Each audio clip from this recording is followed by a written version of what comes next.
খাইছে রে কট খাইছে মমতাজে কট খাইছে খাইছে রে কট খাইছে মমতাজে কট খাইছে বিদ্যুৎ ফেরি করা আর হইব না আপার বিদ্যুৎ ফেরি করা আর হইব না সিয়াসত তার হাদিস পড়া হইব না আপার সিয়াসত তার হাদিস পড়া হইব না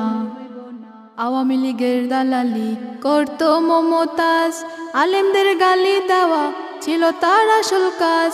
আওয়ামী লীগের দালালি করতো মমতাজ আলেমদের গালি দেওয়া ছিল তার আসল কাজ বুকটা ফাইটা যায় বিদ্যুতাপা জেলখানায় বুকটা ফাইটা যায় বিদ্যুতাপা জেলখানায় বিদ্যুৎ ফেরি করা আর হইব না আপার বিদ্যুৎ ফেরি করা আর হইব না সিয়াসত তার হাদিস পড়া হইব না আপার সিয়াসত তার হাদিস পড়া হইব না।